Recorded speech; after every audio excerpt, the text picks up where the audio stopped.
Pattiseema project నుంచి తొలిసారిగా గోదావరి నీరు కృష్ణా జిల్లాలోకి ప్రవేశించింది. పల్లెర్లమూడి వద్ద గోదావరి నీరు జిల్లాలోకి ప్రవేశించింది. 119 కిలోమీటర్లలో ప్రయాణించిన గోదావరి నీరు జిల్లాలోకి అడుగుపెట్టింది.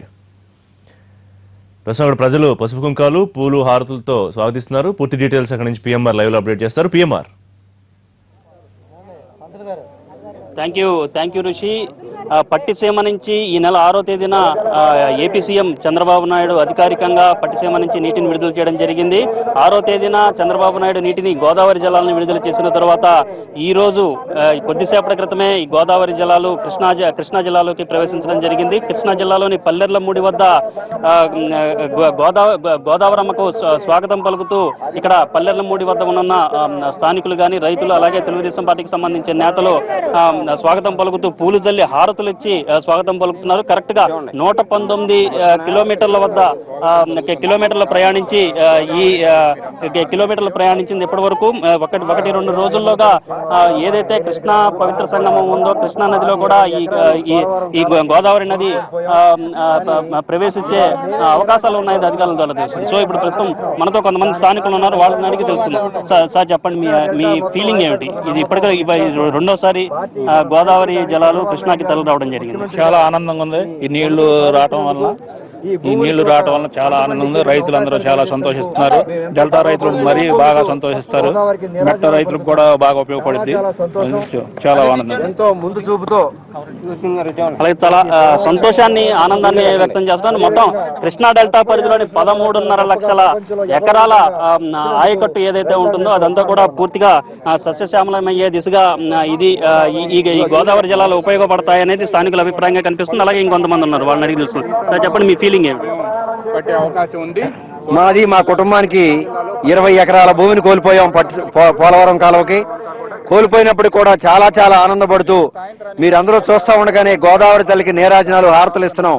అంటే రైతాంగం ఎంత ఉత్సాహంతో ఉందో చూడండి.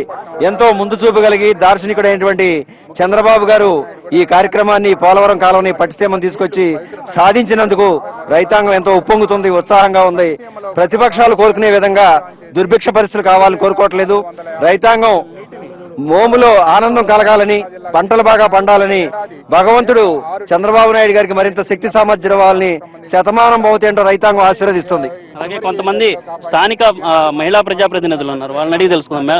అమ్మ చెప్పండి, మీ ఫీలింగ్ ఏమిటి? రెండోసారి వచ్చినాయి. చాలా ఆనందంగా ఉంది. ఈ వాటర్ వెళ్తేనే కృష్ణాలో పండే పరిస్థితి ఇప్పుడు ఉంది కనుక ఈ వాటర్ ఇలా వెళ్ళటం, చూడటం చాలా ఆనందంగా ఉంది.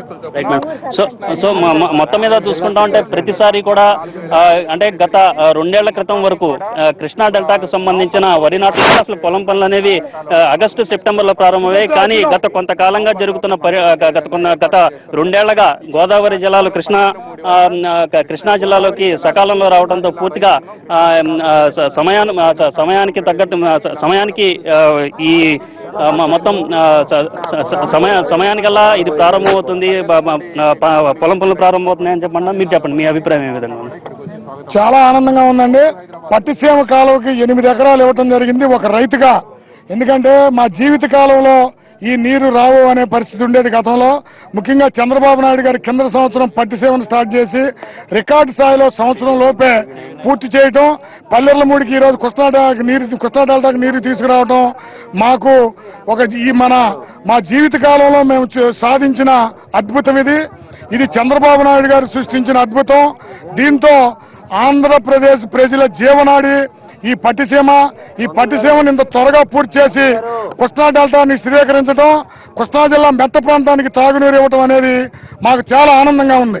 మొత్తం మీద అటు డెల్టా ప్రాంతం కానీ అలాగే మరొక వైపు మెట్ట ప్రాంత రైతులు ఇద్దరు కూడా ఇద్దరు రైతులు కూడా బాగా ఆనందాన్ని వ్యక్తం చేస్తున్నారు. ఇదే విధంగా పూర్తి స్థాయిలో భవిష్యత్తులో కూడా ఇదే రకమైన ఆనందాన్ని తాము అనుభవిస్తామని చెప్పి దుర్భిక్షం లేకుండా సుభిక్షంగా ఉంటారు.